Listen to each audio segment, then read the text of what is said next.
یہ جو پوری صورتحال ہے بہت ہی گمبھیر ہو گئی ہے۔ عوام دہشت گردی کے خوفناک وارداتوں اور بہت ہی المناک سانحات سے دوچار ہیں، اور دوسری طرف سیکورٹی فورسز کا جو عام آدمی کے ساتھ، عوام کے ساتھ رویہ اور توہین آمیز رویہ ہے، یہ عوام کے زخموں کو مزید گہرا کر رہا ہے۔ اس میں تو کوئی شک نہیں ہے کہ بلوچستان میں ایک طویل عرصے سے جو سیکورٹی اداروں، فوج اور نیم فوجی اداروں کی طرف سے بلوچستان کے معاملات پر ایک بالادستی بھی ہے، بااختیار بھی ہیں، اور ان کا دعویٰ ہے کہ وہ حالات کو ٹھیک کر لیں گے، لیکن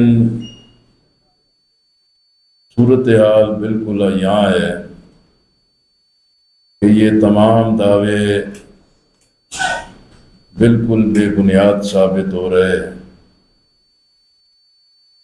اور وزیر داخلہ یہاں دورے پر آئیں اور وہ یہ کہیں کہ بلوچستان کے حالات تو ایک ایسے چوکی مار ہیں، اس نے جذبات میں مزید اشتعال پیدا کیا ہے۔ لیکن ہم سمجھتے ہیں کہ اس پوری صورتحال میں ضرورت تھی کہ وفاقی حکومت، وزیر اعظم اور ان کی اتحادی حکومت جو پارٹیاں ہیں وہ آگے بڑھتے اور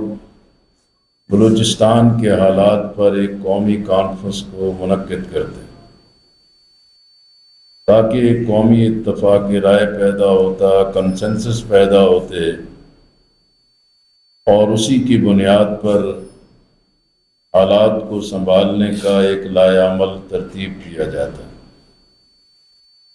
لیکن اسٹیبلشمنٹ کے سامنے 2024 کے انتخاب کے بعد بننے والی حکومتیں جو ہیں جس طرح بے بس، لاغر اور بے اختیار ہیں، انہوں نے ایسی کانفرنس کا اہتمام نہیں کیا۔ ایوان صدر میں ایک بہت بڑی اور ایک نمائندہ کانفرنس فلسطین کے مسئلے پر رکھی گئی۔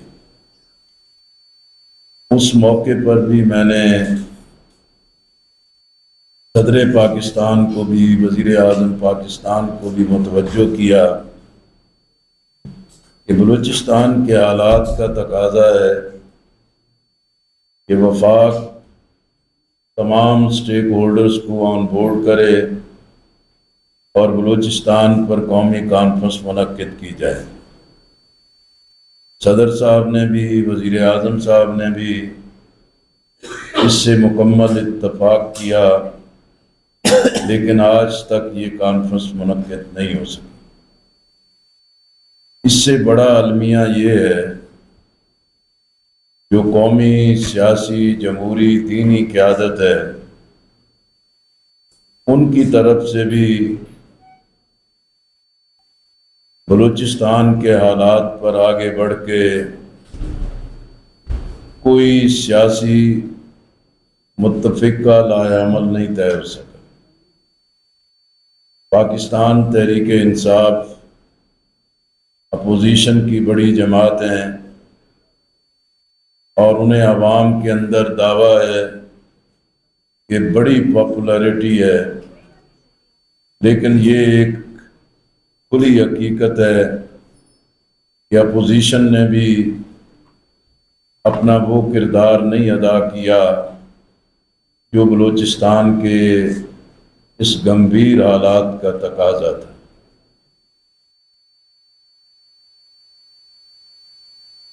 پھر اسی طرح جب یہاں سے مولانا ہدایت الرحمان صاحب کی سربراہی میں جماعت اسلامی بلوچستان کا حق دو بلوچستان کے عنوان سے ایک بڑا لانگ مارچ کا اہتمام کیا گیا اور اس کا ہر جگہ بڑا ایک والہانہ استقبال ہوا، لیکن اختتام تک جب اسلام آباد میں اس پرامن لانگ مارچ کا ایک دباؤ پیدا ہوا،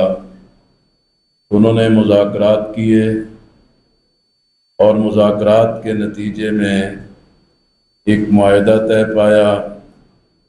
اور اس کا اہم ترین ایک نقطہ تھا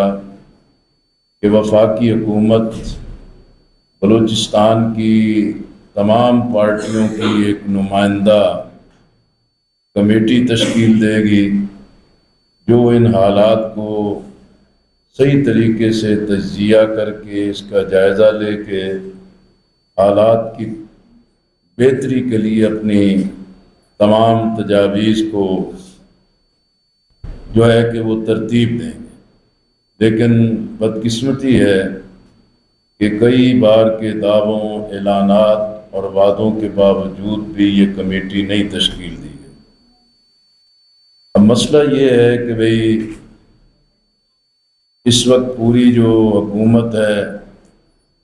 وہ آئی ایس پی آر کے پریس ریلیزز پر، پریسرز پر اور ان کی طرف سے ایک بیانیے اور موقف پر محدود کر دی گئی ہے، جس کی وجہ سے جو ایک خوف زدگی بھی ہے، ابہام بھی ایک شدت اختیار کرتا جا رہا ہے، اور سوشل میڈیا کی دنیا سچ اور جھوٹ کی بنیاد پر اس پورے میدان کے اندر ایک بہت بڑی طاقت بن گئی۔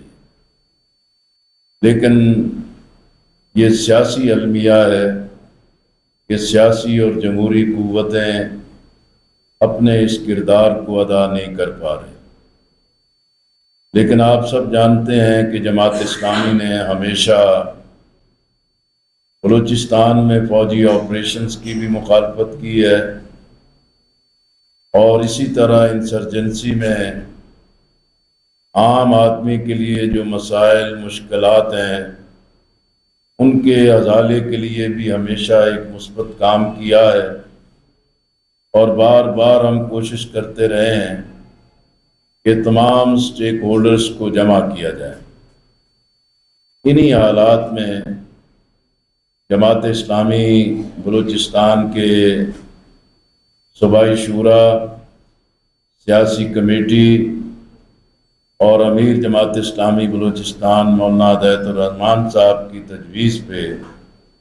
جماعت کی مرکزی مجلس شورا میں تمام حالات پر ایک بحث بھی، تجزیہ بھی اور جائزہ بھی لیا گیا، اور یہ فیصلہ کیا گیا ہے کہ انشاءاللہ ہم اگلے 1 ماہ میں، ستمبر تک کی ہماری ڈیڈ لائن ہے کہ انشاءاللہ ہم ایک قومی کانفرنس منعقد کریں گے، اور اس مقصد کے لیے قومی سطح کی جتنی قیادت ہے ان سے بھی رابطے کیے جا رہے ہیں، ان سے بھی تبادلہ خیال کیا جا رہا ہے،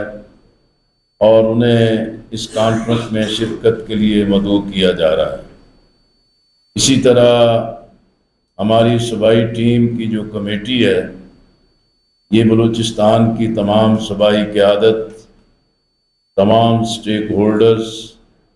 اور اسی طرح اس کانفرنس سے متعلق جو بھی ریٹائرڈ پرسنز ہیں، ماہرین ہیں اور صحافتی میدان کے بہت ہی ایک ذمہ دار حضرات ہیں، انشاءاللہ ان سب کو اس قومی کانفرنس میں مدعو کیا جائے گا۔